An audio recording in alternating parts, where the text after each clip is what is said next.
think Fireside Chat is giving you an alternative to what's happening, and I suppose we could have done this a few minutes ago, but it's taken us a little bit of time to get everything set up.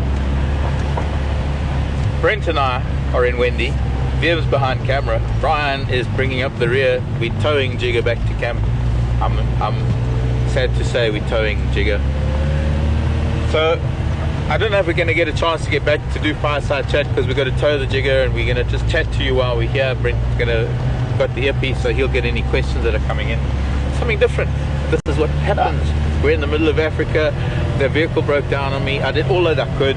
I opened up the fuel filter and I got drenched in fuel trying to clear the fuel filter. It still didn't work. Everything's working except it's not firing. So I don't want to press my luck. I don't want to burn anything out by keeping to try and start up the Jigga. So the best thing, because it's dark, we don't have tools. Buffalo. Hello, Mr. B. Rather see them on the vehicle than while we're walking, while we're sitting in Fireside Chat. That's true. Big old boy, actually. Right here, he's not even bothered with us. Get the speed up again. Oh, can you smell that? Sure. The strongest buffalo smell we're ever going to get. I think we just drove over some fresh dung as well. It's coming off the tyre. Okay, so Brent, Marc, Wium behind camera, Bryan bringing up Jigga on the tow rope at the back, Alex in final control. This is Sunday Night Fireside Chat. Welcome to send any questions in. You're welcome to. We've got a bit of a Buffalo traffic jam coming up. Looks like it. Speaking of traffic jams, you've had a bit of a leopard traffic jam this last few weeks. I have. I just so sad I couldn't keep it going. So I think, well, another Buffalo. And there's a bunch in front of us. Roadblock. Okay, well, might as well just switch off and chat. Just sat for a second.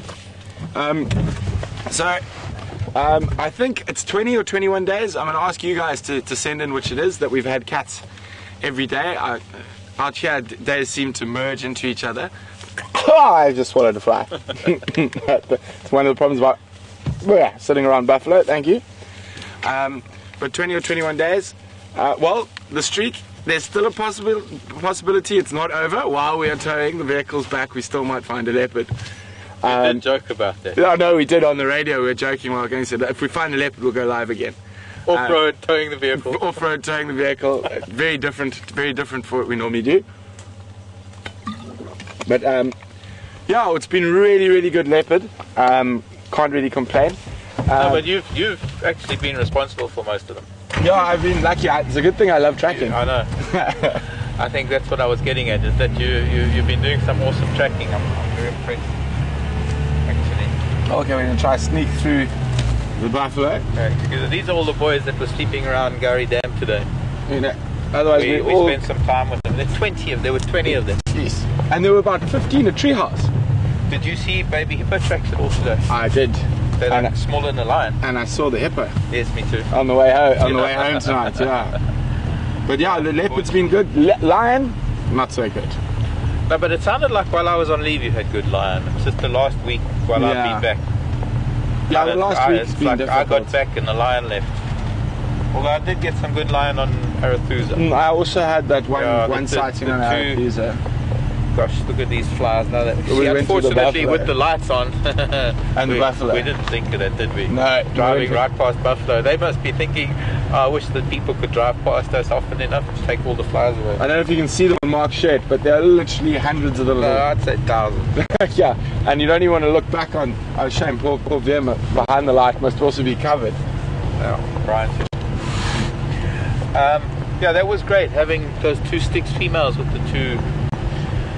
But you got the best of them. I got the flat. We were quite lucky. They didn't move very far before they went flat again. But I think what it was that you had your lights off and there were those side lights. And you got those. That was often that you can do that. We did that with the leopard the other day, just below the damn wall.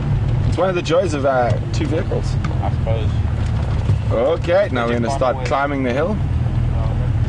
Easier than going downhill towing a vehicle. Towing a vehicle is not just a simple matter of picking up a tow rope. You've got to remember that if the car's got no engine, to some extent it doesn't have much in the way of brakes. Or steering. Well, in this case, there's power steering. Steering is another thing too. But when we're going downhill, the vehicle at the back, and this is something to remember if you ever have to tow a vehicle, when you're going downhill, the vehicle at the back has to brake for the vehicle in the front, because if the vehicle in the front brakes, the instinctive reaction of the person at the back is too slow to react accordingly, and you'll invariably have the back, or rather the back vehicle. Wrong gear. The back vehicle ploughing into the front vehicle going down a hill. Oh. So, yeah, important that the back vehicle controls the braking of both vehicles. No, man. What? Leopard tracks. These are on top of mine from this afternoon. Really? Yeah. It's coming down here. Looks like one of those. Back down. Oh, the press. That's terrible, terrible little boys. Well, we'll have to find them in the morning. Start a new streak. Well, this is one thing I wanted to say about it, is that if it was to be anything longer than the streak that we've had, we wouldn't have a chance to beat it, because it would go so long we wouldn't have enough days to the end of drive. I don't know when that's going to be, but we can't be sure. But anyways, at least now we can have a streak. It's going to be a challenge. It is. That's how I think. So, Alex, have there been any answers of how long the streak was?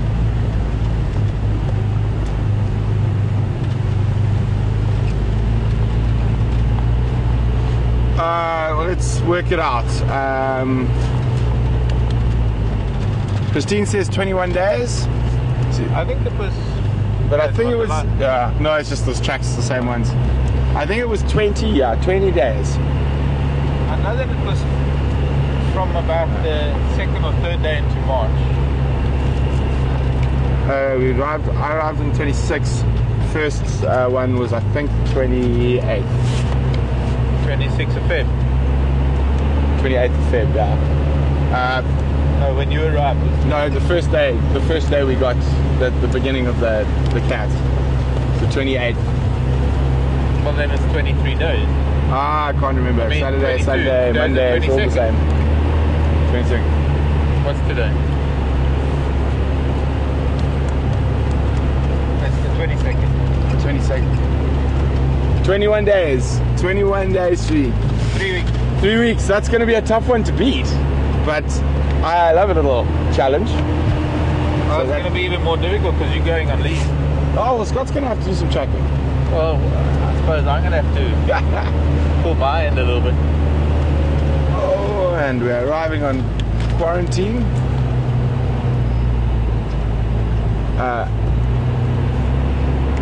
Sorry, Gagan. Okay, white-tailed mongoose. Time for a white-tailed negative. He's directly behind us.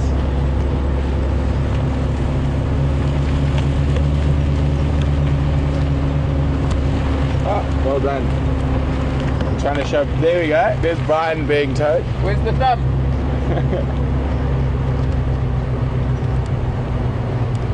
He's trying to hide. From the light, probably. Yeah. Hey Alex, we're starting to get a little bit closer to camp, so if there are any questions before we have to unhitch the vehicle and start trying to play with it.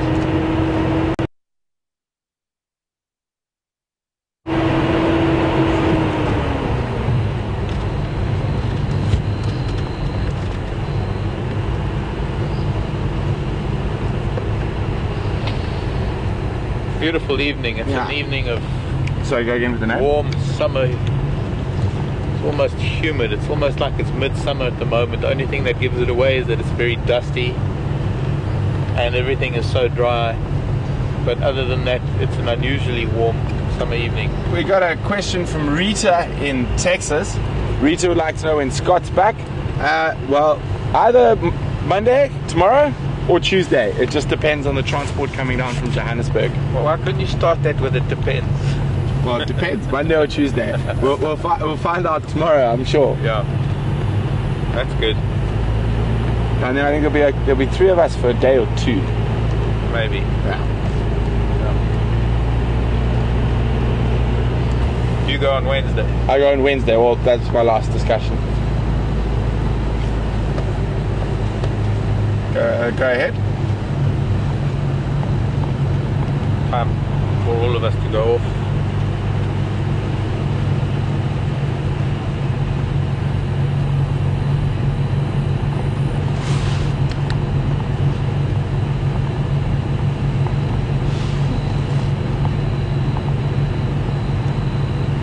Well, Rosalie in Georgia, that is quite an interesting question.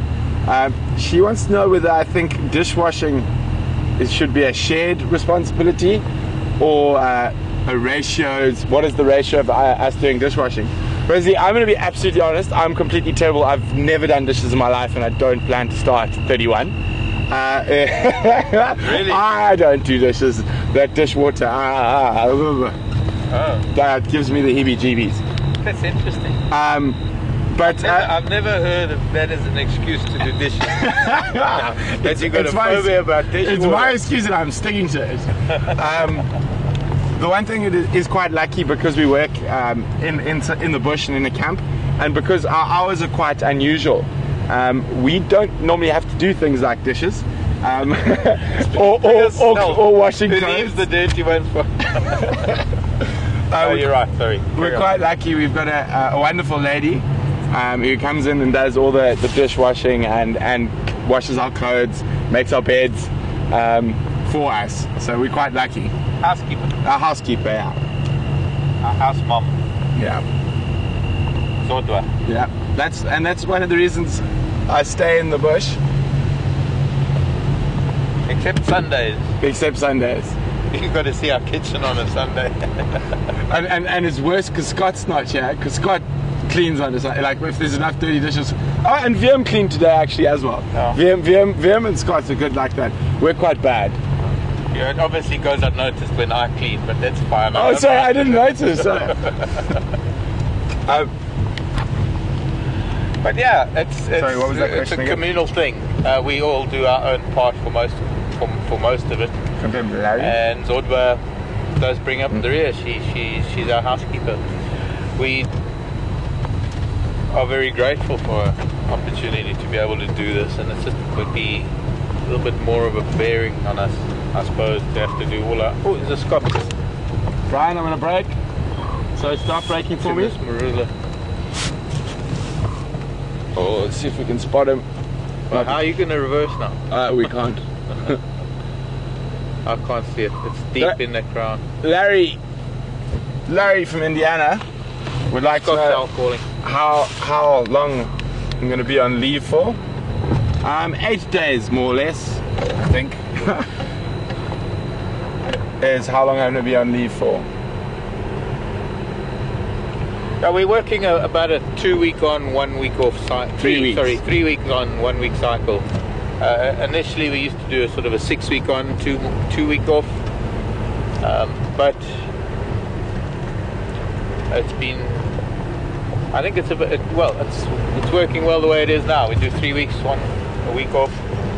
I think Brent and I are the ones that are the lucky ones because we don't live very far. We're local boys.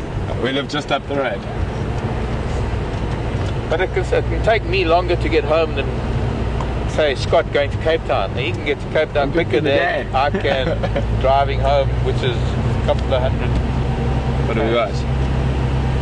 A beetle. Fruit chafer. No. It's one of the scarabs. It's not a chafer. Oh, sorry, not a chafer. It's like the rose beetle. Dropped it. We're going to end off. We need to try sort out the vehicle. It's the grub of those beetles that chew the roots of roses and a lot of those little white grubs that you find when you're gardening. They've got like a black tip to their abdomen, because that's where all the waste is, but they tend to chew on your roots of your plants as larvae. Shoot with the questions. Okay, we're ending. There's my dwarf coral tree. Didn't have any seeds. We had those beautiful red flowers. I don't know if you remember those beautiful red flowers on the dwarf coral a little while ago. Everything was starting to get dry, and we had those beautiful coral red flowers. And sadly, it didn't seed. Well, we've got a question from Alicia in New Jersey. We're going to take 2 more questions after this. We are at the entrance to camp, and then we're going to try sort out the vehicle for our sins. Alicia would like to know, do we ever get lost on any of these roads, especially at night? Well, touch wood, I haven't been lost yet. I've just been temporarily unaware of my exact position occasionally. But here we're quite lucky because we've got some big boundary roads, and once you hit one of those, you sort of... Oh, what's beeping? you know where you are. And the Sabi Sands, the road network. Okay, Pretty difficult to get lost. Yeah. Oh, we're causing a traffic jam. We are. I'm just gonna. Well, we'll do another loop to answer the question. I guess we'll have to. Or we can actually just duck off it. No, we can duck off here and let them go straight. Yeah. Okay, Bryan, you're braking.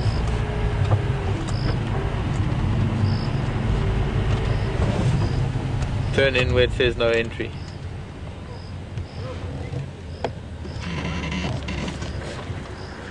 Evening, evening. Right, let me just return your blanket quickly.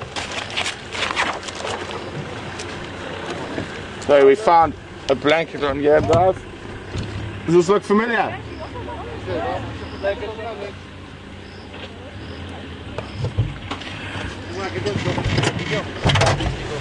Yeah.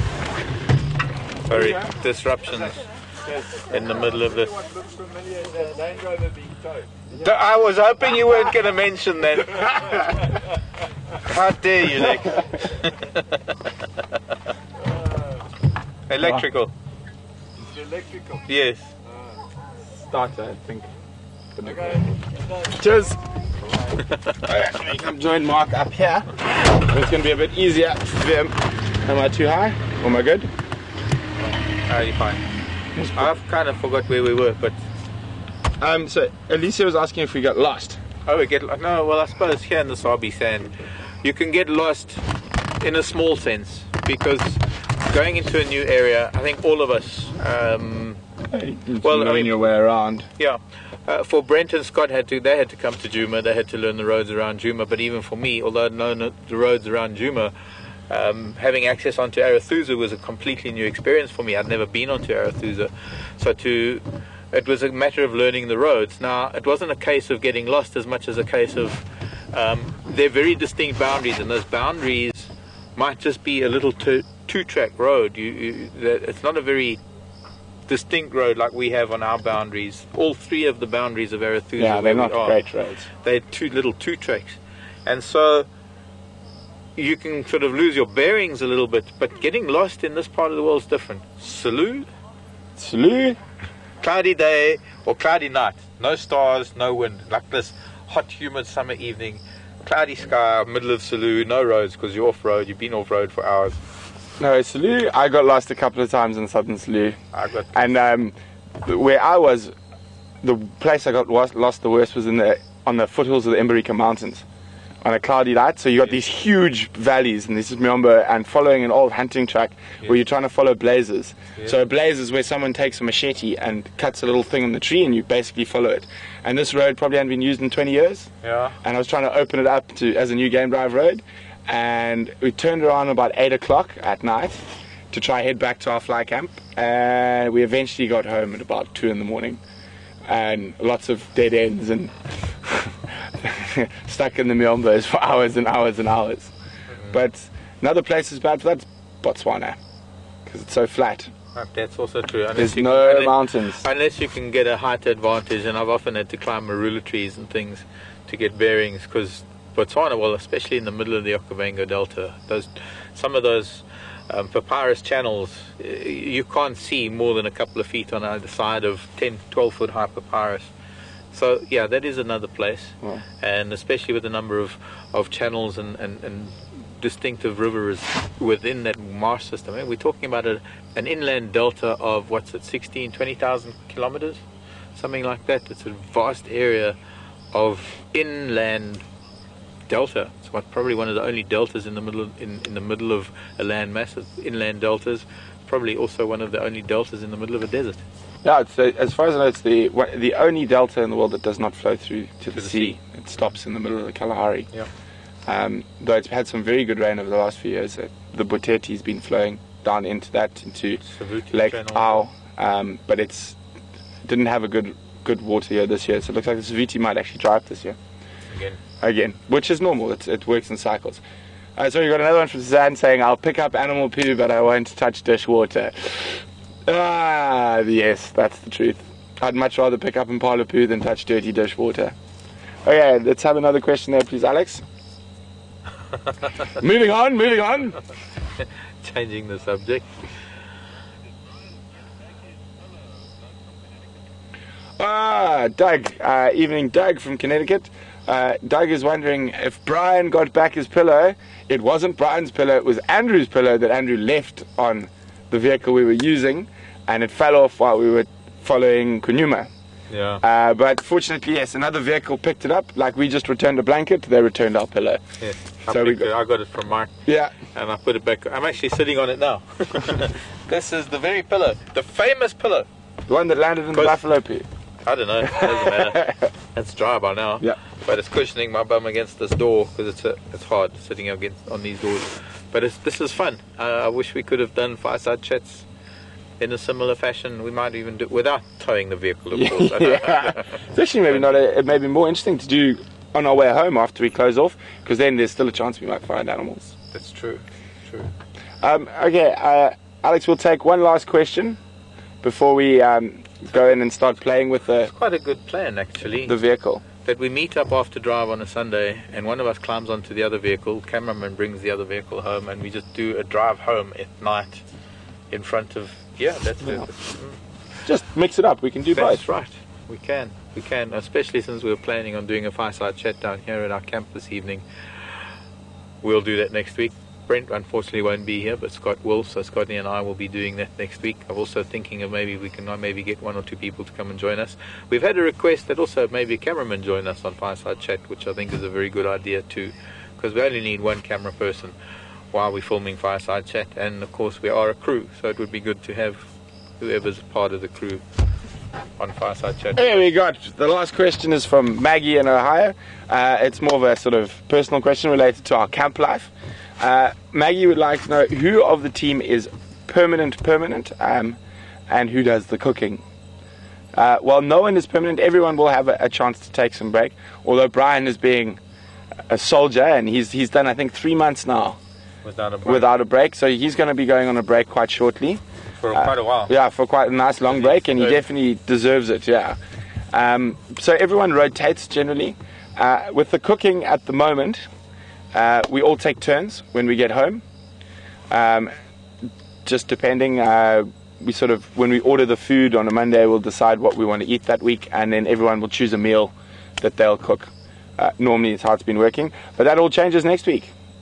We're getting a cook to cook for us. We're going to be even more spoiled out here. Yeah, and then so we basically just drive home and dinner's done. Which is going to make a difference too, I think, because at the moment, getting back at the time that we do and only starting cooking, then we're eating very late. Yeah, and when you have to wake up at 5. Yeah, it does make a little bit of a difference. It does. Yeah, so it's going to be a pleasure. I'd rather have someone cook than have someone come and do my bed and do the dish. I'll do the dishes, I'll do my bed, I'll do my laundry. No, I'll just have both. It's much easier. You're being spoiled. I've been living in safari lodges too long. Yes, I've been a bachelor too long. But that's something that's going to have to change, because I don't know how many women are going to tolerate that sort of... Oh, why do you think I'm single? Well... Rhetorical questions asked. Well... Alex is making jokes in my ear. But anyway, guys, it's been wonderful. Sorry we couldn't do the normal fireside chat, although I think this is quite nice. It worked out quite well. It's been great. So I'm going to say goodbye, and then I'll hand over to Marc to say goodbye, and then from Bryan, Wium, and Alex, well, you got to see a bit of the behind the scenes, us towing vehicles. Marc, I've had to smell him smelling of petrol for the last half an hour. But we're going to go try and fix the vehicle. So over to Marc, and we'll see you in the morning. Thanks, Brent. It's been great. It's been fun doing this little bit. But yes, I am covered in petrol. It's time for me to have a shower. It's not very pleasant. Love you lots. And from me then, as well as the rest of the crew, we'll see you tomorrow morning. Goodbye, everybody.